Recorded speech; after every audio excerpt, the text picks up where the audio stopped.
tema da nossa mensagem de hoje vai ser como influenciar as pessoas, e nós vamos ter como base as 7 frases de Jesus na cruz e o que a gente pode aprender com o que o nosso Senhor falou nos seus últimos momentos de vida. Hoje, então, a gente vai refletir um pouquinho sobre a importância das palavras. E a Bíblia, ela é muito clara ao dizer que tudo o que foi criado no mundo foi feito por meio de Jesus. Sem Jesus, nada do que foi feito seria. A Bíblia também é muito clara em dizer que o mundo foi criado por palavras, né? Deus disse, haja luz, aí houve luz. Deus disse, haja o firmamento, e houve firmamento, ou seja, segundo a palavra de Deus, Deus ia falando e o mundo ia sendo criado. Se a gente observar toda a criação, nós vamos ver que, obviamente, além do Deus Criador, né, dentre as criações, apenas nós e os anjos têm essa habilidade de falar. E isso é porque nós somos feitos à imagem e semelhança de Deus. Isso deve nos encher de alegria, porque nós somos aí a coroa da salvação, mas isso também traz sobre nós um peso e uma responsabilidade que nós temos que refletir sobre como nós usamos esse dom que é único, que é algo que Deus deu exclusivamente para nós. Tiago, o irmão de Jesus, ele escreve uma carta que, para mim e para a maioria das pessoas, é uma das cartas mais práticas, mais voltadas aí para o dia a dia que nós temos na Bíblia. E, particularmente, eu imagino que isso não seja uma mera coincidência. A Bíblia, ela não fala muito a respeito disso, mas a gente pode imaginar que Tiago conviveu muito com Jesus, né?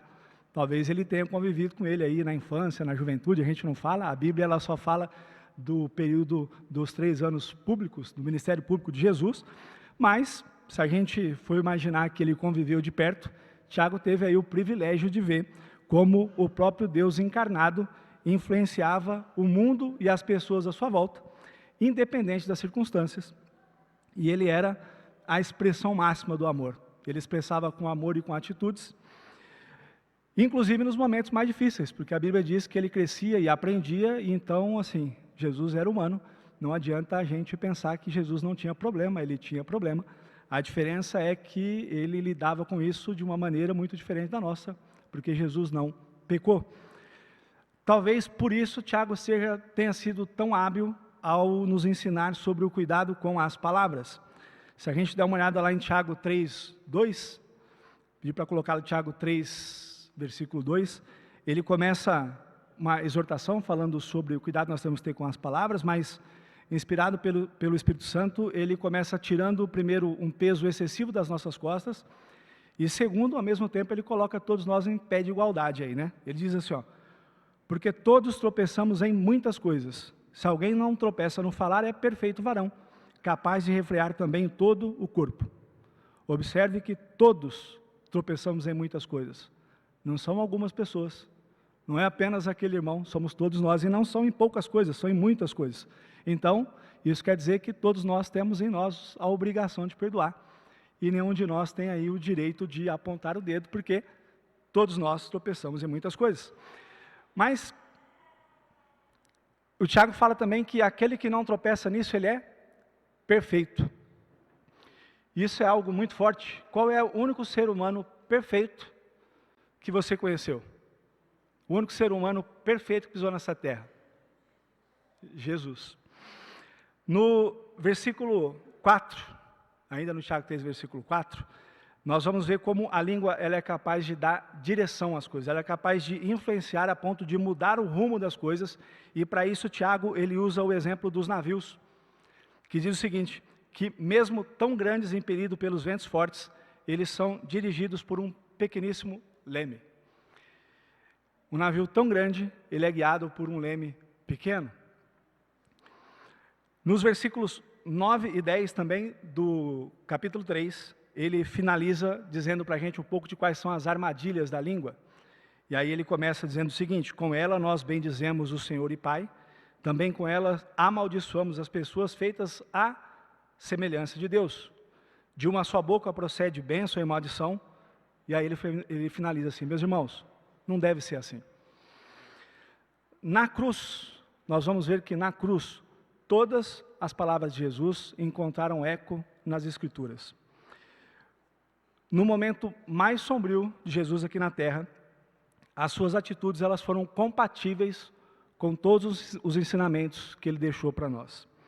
E é por isso que ele se tornou ali a expressão máxima do amor. Aquele que é perfeito nos deixou como o exemplo, a fórmula de como as palavras devem influenciar o mundo e as pessoas à nossa volta, ao invés de deixar que o mundo e as pessoas à nossa volta influenciem as nossas palavras. Então são as nossas palavras que devem influenciar o mundo e as pessoas à nossa volta, e não as pessoas e o mundo à nossa volta que devem influenciar a forma como nós falamos.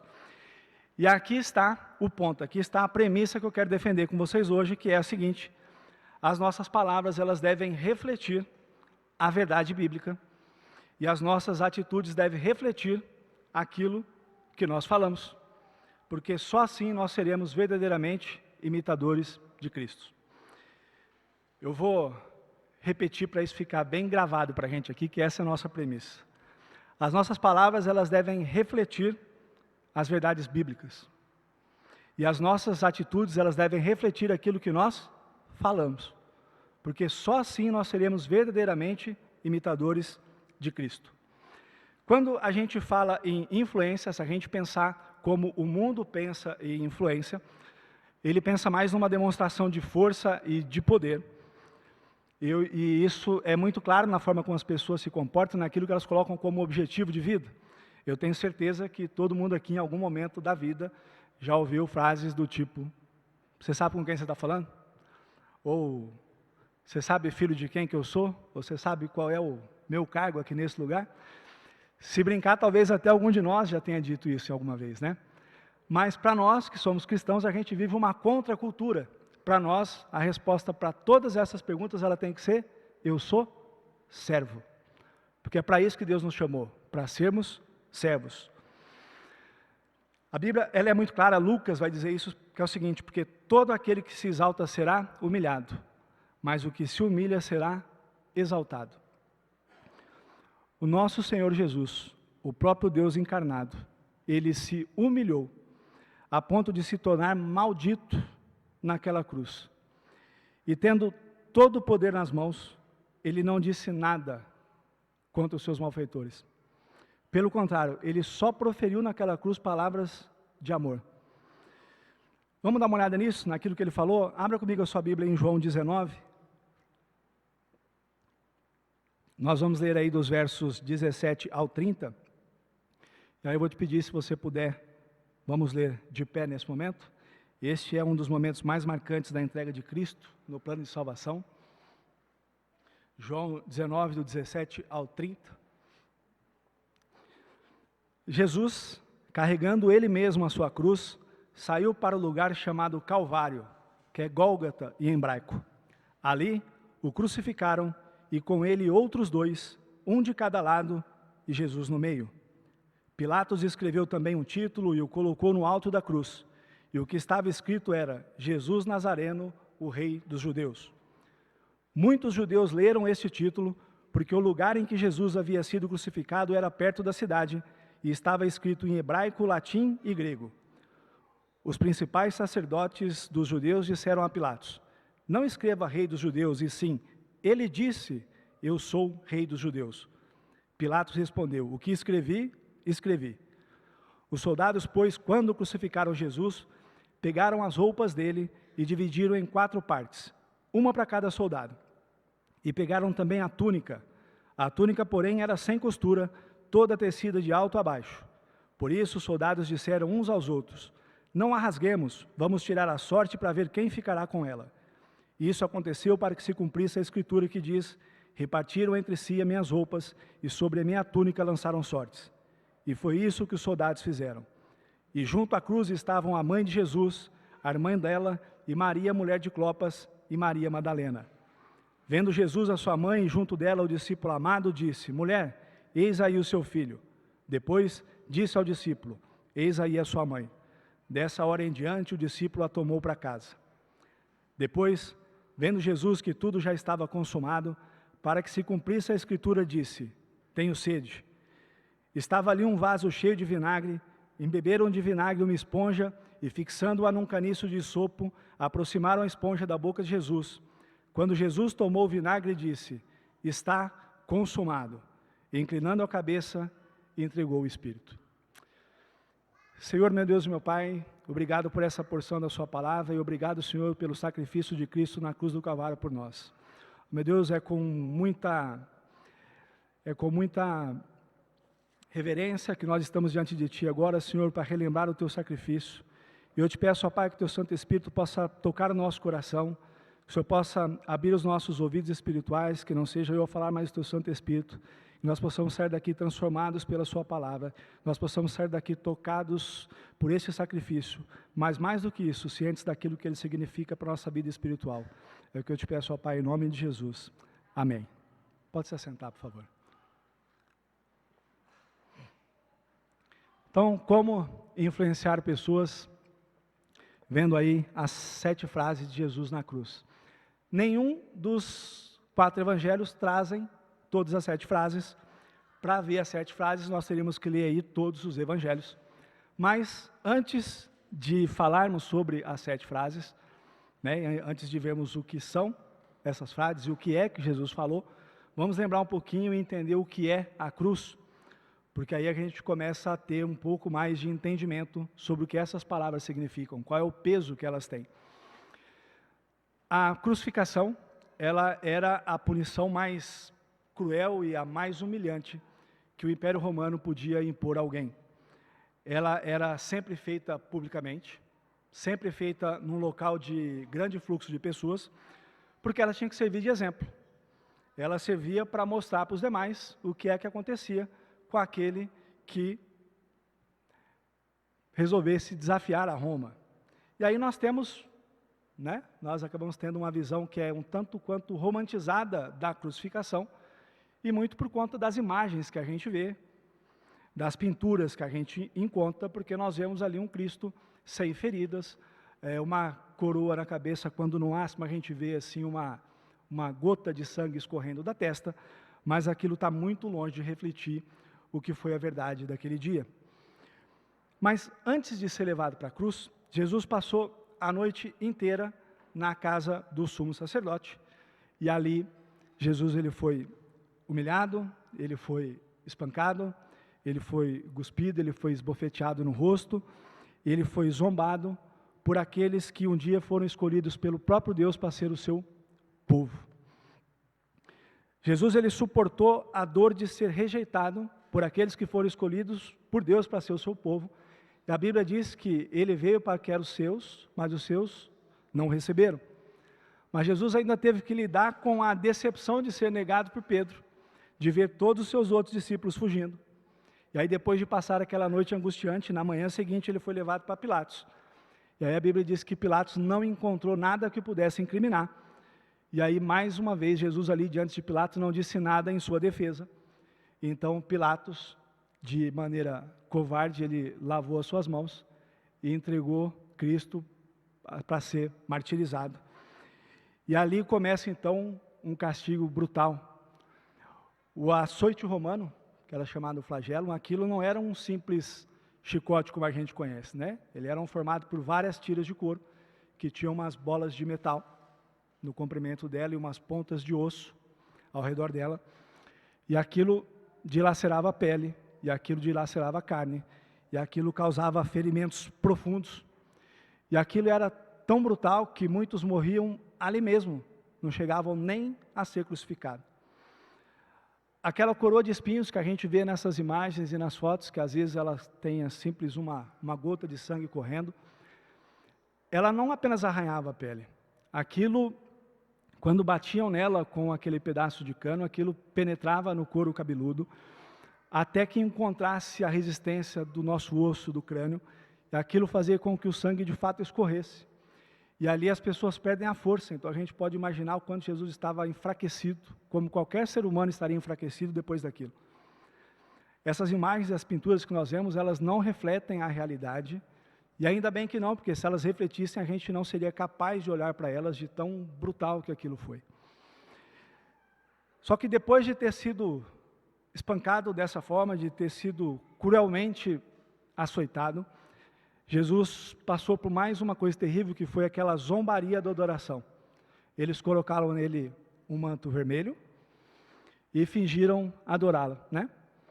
Mais uma vez o Criador do universo estava ali sendo zombado, cuspido, esbofeteado por meras criaturas que ele mesmo criou e que se tornariam pó com um simples sopro de sua boca. Se Jesus fizesse, aquilo tudo acabava. Mas ele se entregou. E mais uma vez ele não disse nada. Depois disso, eles arrancaram aquele manto, colocaram novamente as roupas de Jesus e a gente pode imaginar que rapidamente aquelas roupas ficaram tingidas de vermelho. E então Jesus começou a carregar a sua própria cruz. A gente chega nessa parte do texto que a gente leu. Provavelmente não era a cruz inteira, como a gente também está acostumado a ver. É mais provável que ele estivesse carregando apenas aquele travessão, que é onde os braços eram colocados. Mas aquilo de maneira nenhuma diminui o peso, pelo contrário, aquilo devia pesar aí algo em torno de 50 quilos. Para quem passou a noite acordado, sendo judiado, para quem já tinha perdido muito sangue, para quem estava sem força nenhuma, isso é muito peso para qualquer um de nós hoje. Você imagina o que era isso naquele dia. E aí, com os pés descalços naquelas ruas de pedra, Jesus saiu carregando aquela cruz, e quando as suas forças se acabaram, os soldados romanos, eles então obrigaram Simão Cirineu a ajudar Jesus a carregar aquela cruz. E aí a gente lê aquilo e às vezes pensamos que os soldados então tiveram um pouco de compaixão de Cristo, né? Mas não foi misericórdia. Lembra que muitos morriam antes mesmo de chegar na cruz? Eles queriam garantir que Cristo chegaria vivo para ser pendurado naquele madeiro. Então aquele que nunca pecou, aquele que era perfeito, estava sendo pregado na cruz. Quando chegou naquele lugar, então, eles arrancaram as suas roupas, e aqui a gente vê que começa então a se cumprir as Escrituras. Nós vemos isso sendo dito aqui no texto, e ali se refere ao Salmos 22, versículo 18, que diz lá o seguinte: repartem entre si as minhas roupas, e sobre a minha túnica lançam sortes. Quem aqui já precisou tirar o curativo de uma ferida? Aí você consegue imaginar como foi dolorido aquele momento, quando teve que tirar aquelas roupas que já estavam novamente grudadas naquela pele, é como se estivessem rasgando aquela pele de novo. Então ele é deitado de costas, e aí com os golpes duros de martelo, suas mãos são pregadas na madeira, e aí depois com as mãos pregadas na madeira ele é erguido, e ele tem que sustentar o peso do próprio corpo naquela madeira, e aquilo, vocês podem ter certeza, é uma dor indescritível.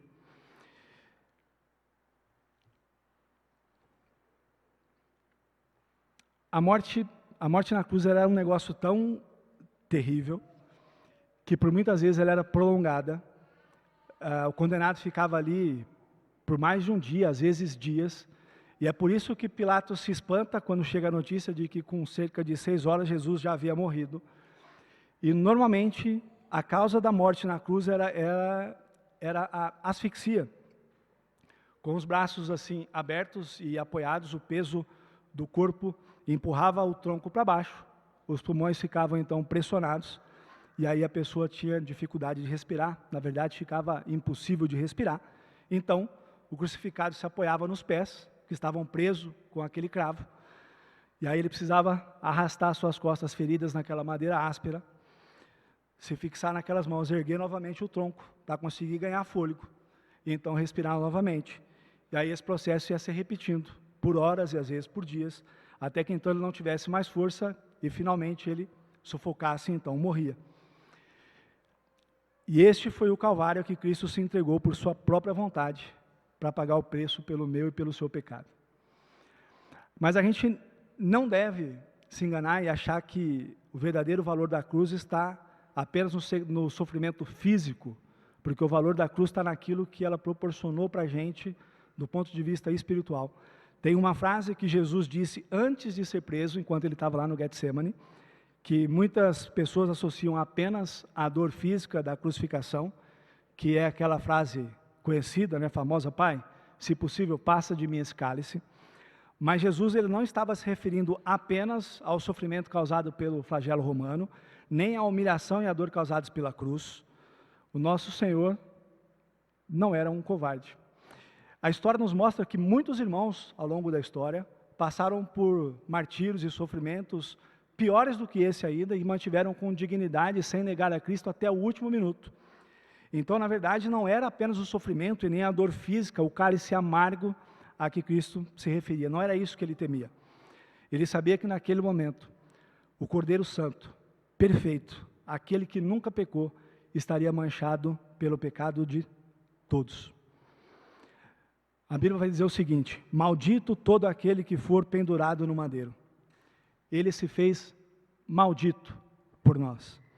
Este é o cálice amargo que Jesus tomou até a última gota, para que eu e você um dia pudéssemos ouvir o seguinte: venham benditos do meu Pai, entram na posse do reino que está preparado para vocês desde a fundação do mundo. Ele se fez maldito para que nós pudéssemos ser benditos. Este é o valor da cruz. Agora que nós entendemos o que foi aquilo e que a gente sabe qual foi o peso que aquilo teve, não apenas físico, mas também o peso espiritual, as palavras de Jesus, elas têm um significado ainda maior.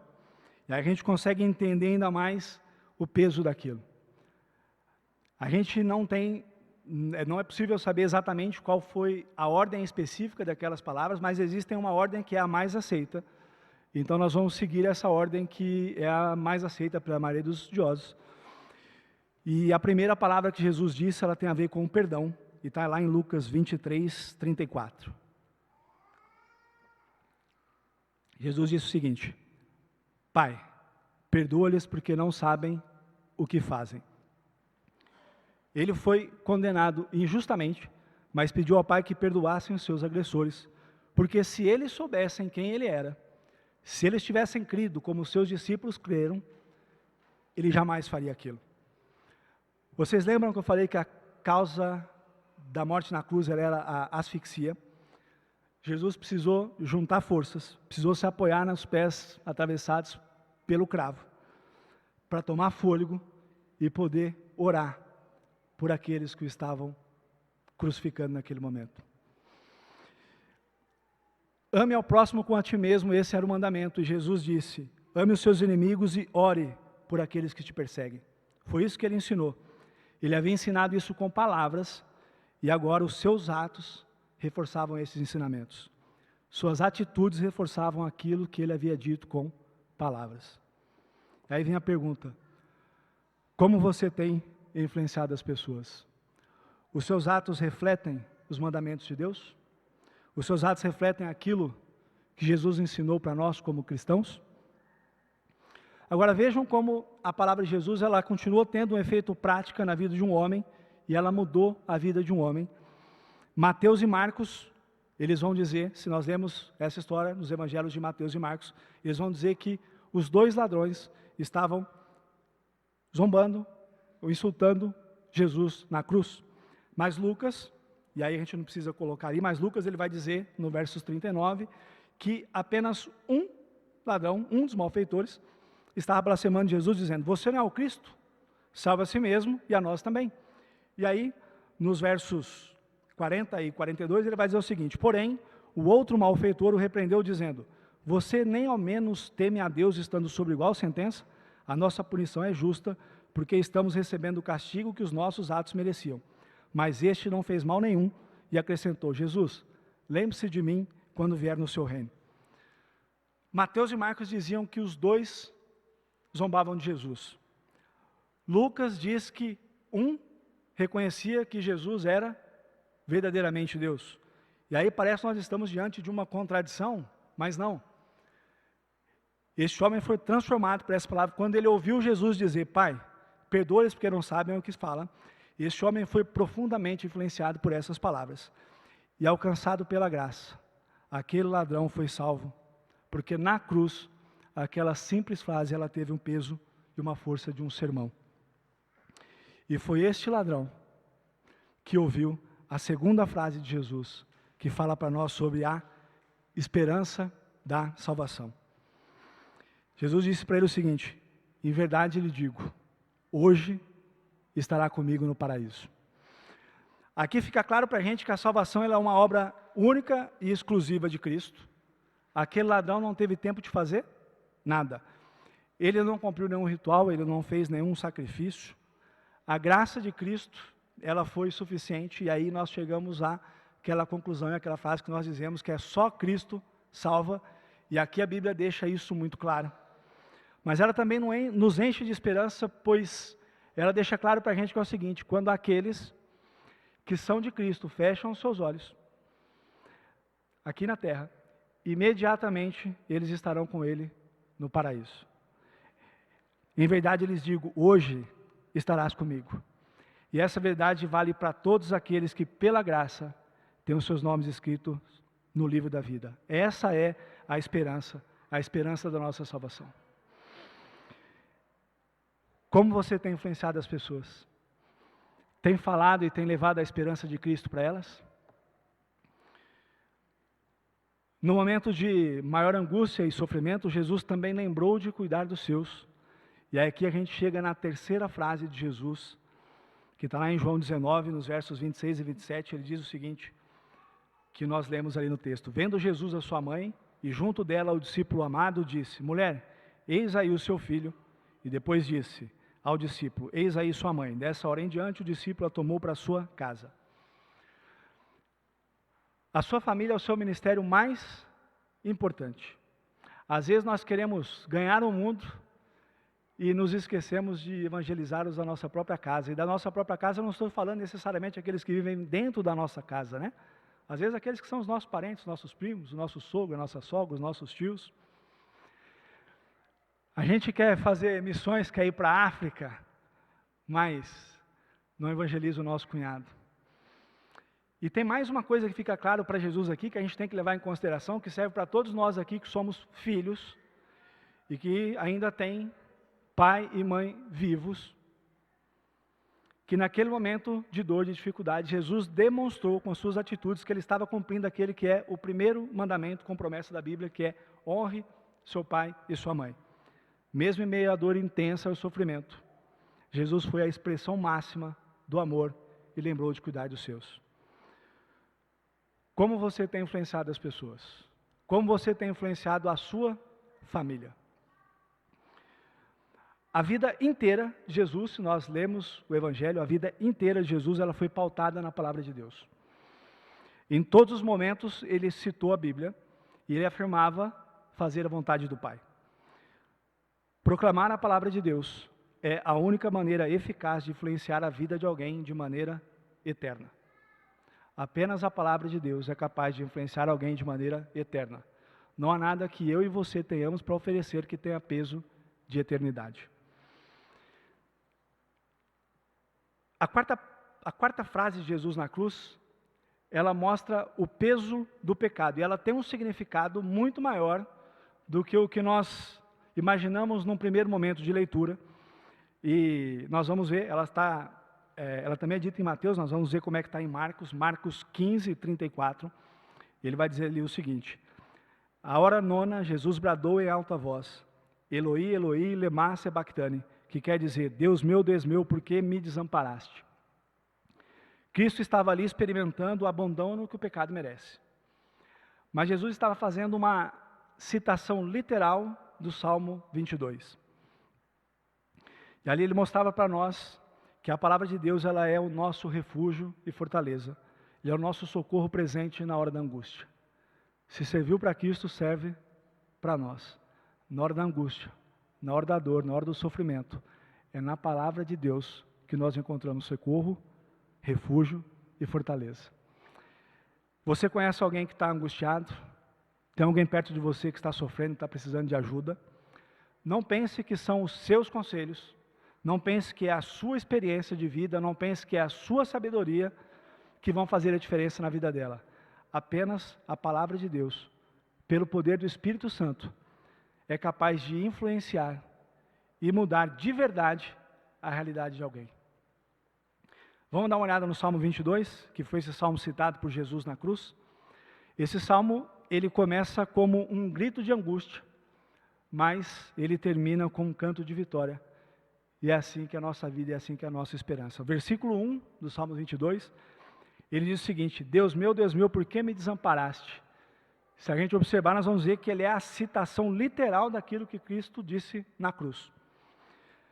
E esse salmo ele apontava para Cristo do começo ao fim. No verso 16, nós não vamos ler o salmo todo, por uma questão de tempo, mas vamos para alguns versículos. No verso 16 ele vai dizer o seguinte: cães me cercam, um bando de malfeitores me rodeiam, transpassaram-me as mãos e os pés.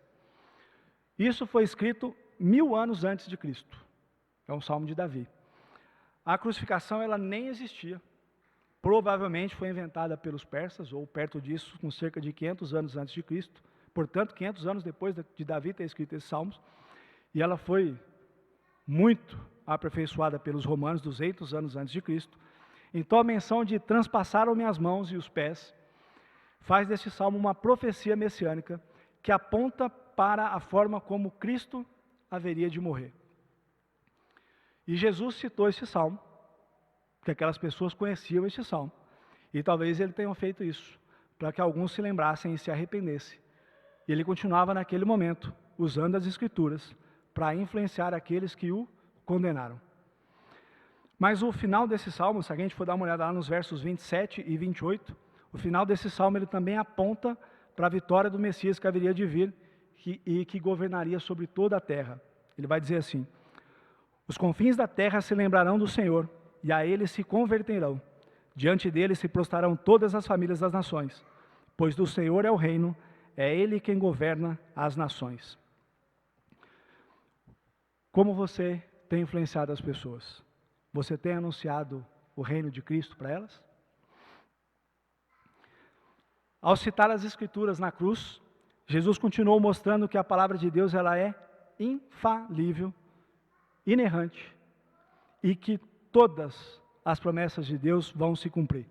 Tudo aquilo que Deus falou vai se cumprir. E na quinta frase dele na cruz, ele cita mais uma vez as Escrituras. Está lá em João 19, nos versos 28 e 29, ele vai dizendo o seguinte: depois, vendo Jesus que já estava consumado, para que se cumprisse a Escritura, disse: tenho sede. Estava ali um vaso cheio de vinagre, embeberam de vinagre uma esponja e, fixando-a num caniço de sopro, aproximaram a esponja da boca de Jesus. Quando João registrou que Jesus disse, tenho sede, ele estava deixando claro que Jesus era humano. Deus se fez homem. Se nós lembrarmos do Evangelho de João, capítulo 1, versículo 1, ele começa dizendo o seguinte, que o verbo estava com Deus, o verbo era Deus. Ele começa dizendo que Jesus se fez carne e Jesus, portanto, era Deus. João começa dizendo que Jesus era Deus. E João termina aqui dizendo que Jesus era homem. Jesus é Deus, 100% Deus. Jesus é homem, 100% homem. Ele faz questão de dizer isso. Por quê? A história diz que João estava combatendo uma heresia que começava a surgir naquela época, que dizia que a matéria ela era má e que, portanto, se a matéria era má, Deus não poderia ter assumido a forma de um corpo humano. Mas Jesus era 100% humano e por isso ele teve sede. Mas quando Jesus disse, tenho sede, ele estava cumprindo mais uma vez as Escrituras, mostrando para nós que nós podemos confiar na palavra de Deus. Porque, mais uma vez, tudo o que Deus falou vai se cumprir. O Salmo 22, que nós lemos há pouco, numa parte do verso 15, ele vai dizer o seguinte, e a língua se me pega ao céu da boca. E aí estava remetendo a um estado de sede e desidratação profundo. Mas nós temos no Salmo 69, 21, que ele é ainda mais claro nesta passagem. Salmo 69, 21 faz uma referência clara a esse texto que diz o seguinte, por alimento me deram fel, e na minha sede me deram a beber vinagre. Você quer influenciar alguém? A Bíblia é a nossa fonte inesgotável de ensinamentos, exortação, esperança e fé para todos, em qualquer momento, em qualquer circunstância, em qualquer situação. É a palavra de Deus. E você pode confiar, tudo o que está ali é verdadeiro, é inerrante, é infalível e vai se cumprir. Agora nós chegamos na sexta frase, e esta é a frase que eu quero destacar para vocês. Porque essa é a frase que mudou a nossa história.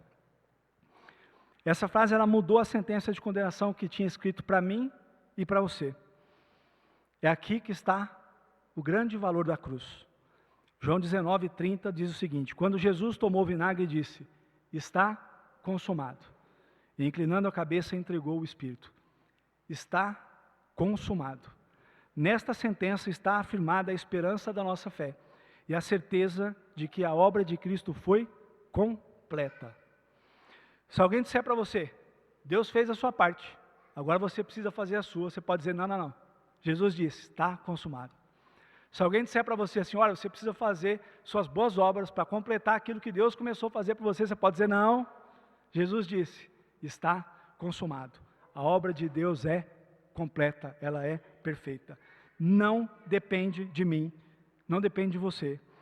É tudo pela graça, pelo sacrifício perfeito de Cristo naquela cruz do Calvário. Se você ainda, se tem alguém aqui ainda que não tem Cristo como seu Salvador, o chamado é, arrependa-se dos seus pecados. Reconheça que Ele é Senhor da sua vida. E então essa frase também será uma verdade para você. Está consumado, fará parte da sua história. E nada poderá nos separar do amor de Deus. Está consumado. O que foi traduzido para nós como está consumado, no grego é uma palavra só, tetelestai. E ela também está num tempo verbal que a gente não tem no português, mas o sentido é algo parecido com algo que está no passado, que continua valendo no presente, que tem relação com o futuro. Então, é um passado que tem relação com o presente e que tem valor de futuro. A gente não tem isso no português, mas deu para entender qual é o sentido. O reverendo Hernandes Dias Lopes, ele tem um comentário sobre o livro de João. E nesse comentário ele faz, numa parte do comentário, ele faz uma explicação sobre este verbete, sobre este termo, o tetelestai. E ali ele diz o seguinte, que essa palavra ela tem 3 significados básicos. E é impressionante como, obviamente, Jesus, o ser perfeito que sabe de todas as coisas, saberia escolher a palavra certa, né? Olha só, o primeiro significado que essa palavra tinha, o significado de missão cumprida. Ela era, por exemplo, usada quando um pai dava uma tarefa para um filho, e quando o filho concluía aquela tarefa, ele chegava para o pai e falava, tetelestai, que quer dizer, terminei o meu trabalho. Jesus cumpriu a sua missão e fez a vontade do Pai, por isso está consumado. O segundo significado básico dessa palavra era resgate definitivo. Quando alguém tinha uma dívida, e ele então pagava essa dívida, e ele recebia uma nota promissória dando quitação daquela dívida, ali via um carimbo escrito assim, ó, tetelestai, que quer dizer, está pago. Jesus naquela cruz rasgou o escrito de dívida que havia contra nós. Nossa dívida com Deus, ela era impagável. Nada que nós fizéssemos poderia pagar essa dívida. Apenas o sacrifício perfeito poderia cumprir a exigência da justiça divina. Nós agora não devemos mais nada. Jesus pagou o preço, por isso está consumado. O terceiro significado que essa palavra tinha era de posse permanente e definitiva. Quando uma pessoa comprava um bem ou um imóvel, por exemplo, depois de efetuar o pagamento, ele recebia uma escritura definitiva, parecido com o que a gente tem de uma escritura no cartório hoje, e quando ele recebia aquela escritura, vinha escrito ali assim, ó, tetelestai. Isso para nós quer dizer o seguinte, nós somos dele até que ele venha. Na cruz, Cristo garantiu a nossa herança eterna. Agora nós somos filhos de Deus, nós somos co-herdeiros em Cristo. Ele nos comprou com o seu precioso sangue. A posse, ela é definitiva.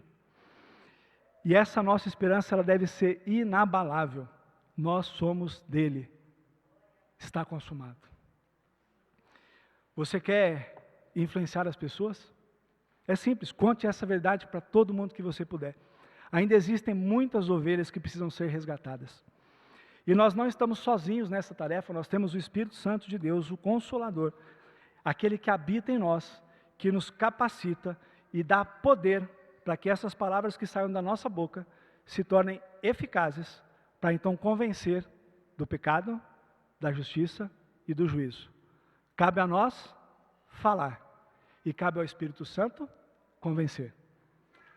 Ele vai convencer se nós falarmos. E nós vamos falar o quê? Aquilo que a palavra de Deus nos ensina. É assim que nós influenciamos as pessoas. Por fim, a última frase de Jesus na cruz, ele diz o seguinte: Jesus clamou em alta voz: Pai, nas tuas mãos entrego o meu espírito, e tendo dito isto, expirou. Para conseguir falar, Jesus precisou juntar as forças que lhe restavam. Lembra que ele precisava apoiar sobre os seus pés cravados, levantar o tronco, tomar fôlego, aliviar a pressão sobre o peito, encher os pulmões de ar. E a Bíblia faz questão de frisar que ele bradou em alta voz. Para falar em alta voz, nós temos que, de fato, encher o pulmão de ar, e essa não foi uma tarefa fácil, mas ele fez questão de bradar em alta voz para que todos pudessem ouvir. E ele disse: Pai, nas tuas mãos entrego o meu espírito. E aqui, mais uma vez, no último momento, ele estava de novo citando as Escrituras, e isso está lá no Salmo 31, versículo 5. E em seu último suspiro, ele continuou apontando para a palavra de Deus. Jesus continuou influenciando aqueles que ali estavam, a fim de que se arrependessem dos seus pecados. E então ele se entregou. Mas, como Jesus mesmo havia dito, está lá em João 10, 18, ninguém tira a minha vida, pelo contrário, eu espontaneamente a dou. Irmãos, não foi Roma que matou Jesus. Não foram os judeus que mataram Jesus. Ele mesmo se entregou, por amor, para pagar a dívida do meu e do seu pecado. Nós matamos Jesus. Mas isso não tira, de maneira nenhuma, o peso da responsabilidade de cada um daqueles que estavam ali naquele dia e que participaram daquele ato cruel. A Bíblia diz que quando ele entregou o seu espírito, o véu do templo se rasgou de cima a baixo. Então, isso quer dizer que agora nós não precisamos mais da intermediação de homens para entrar na presença de Deus. Pelo sacrifício de Cristo, todos nós temos livre acesso à presença do Pai. Existe um só mediador entre Deus e os homens, Jesus Cristo, homem. E aqui, quando diz que o véu se rasgou, é uma ilustração. A Bíblia não diz isso, é uma ilustração, mas eu vejo uma ilustração poderosa que faz muito sentido com a cultura daquela época, que é mais ou menos como se o próprio Deus rasgasse as suas vestes em sinal de um profundo lamento por aquilo que estava acontecendo. A Bíblia também diz naquele dia que a terra tremeu e as pedras se fenderam, e é como se a terra soubesse que ela estaria prestes a abrigar o corpo daquele que a criou. Então a terra também sentiu o escândalo da cruz.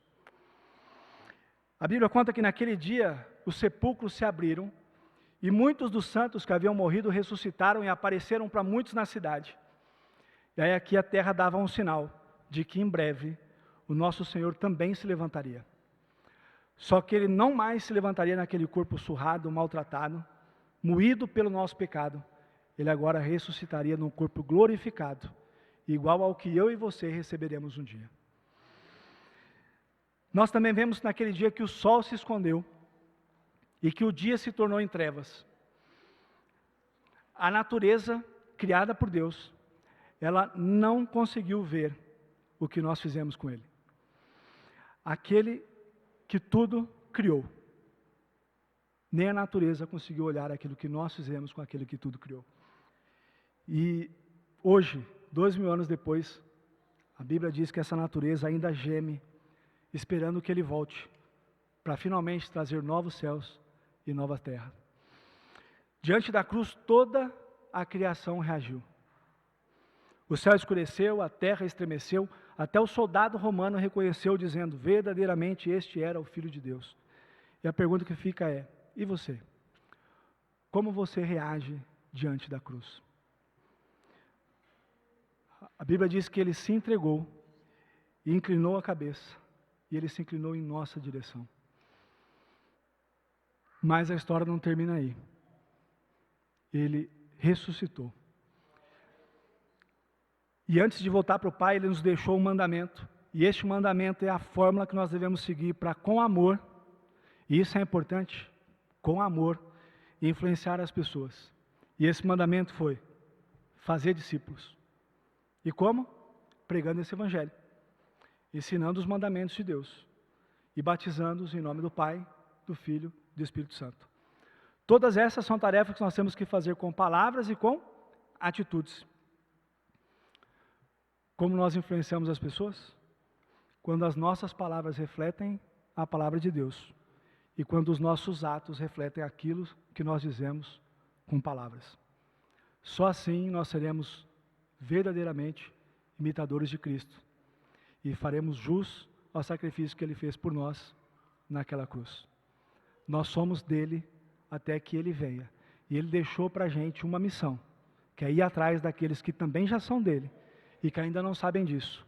E é responsabilidade nossa cumprir essa missão, porque nós somos dele e Ele pagou um alto preço por isso. Amém? Vamos orar? Senhor, meu Deus e meu Pai, nós te agradecemos, Senhor, pelo sacrifício do Teu Filho amado na cruz por nós. Meu Deus, nós sabemos que nós não éramos dignos do Seu sacrifício. Ó Pai, o Senhor se entregou por nós, nós ainda sendo pecadores e, portanto, sendo inimigos de Deus. Meu Deus, nós reconhecemos que na nossa força nós não somos capazes, nós sabemos que por nós mesmos nós não somos capazes nem de cumprir essa missão. Mas nós te damos graças porque antes de subir ao céu, o Senhor deixou o Teu Santo Espírito, que é o Consolador, que vai nos guiar, o Teu Santo Espírito que habita em nós, que nos fortalece, que nos capacita para essa missão. Ó Pai, que a cada dia, todas as manhãs, enquanto nós levantarmos, quando nós olharmos para o céu e vemos que mais uma vez o sol brilhou, nós nos lembramos que teve um dia em que ele deixou de brilhar e teve um dia em que o dia se fez noite, porque o Senhor se entregou por nós. E que nós possamos todos os dias nos lembrar de que, porque o Senhor se entregou, nós temos hoje uma missão, que é fazer com que aqueles que pertencem a Ti e que ainda não foram alcançados por esse Evangelho, possam, através de nós, ter um encontro verdadeiro contigo. E que eles também possam ter na sua vida essa verdadeira frase de dizer: está consumado, sou de Cristo até que Ele venha. Nos ajude, Senhor, a cumprir esta missão. E ajude, ó Pai, a fazer com que esta igreja seja relevante nesta missão.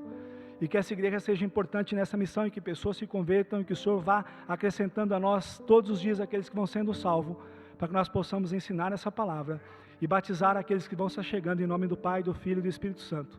É o que nós te pedimos, ó Pai, em nome de Jesus. Amém.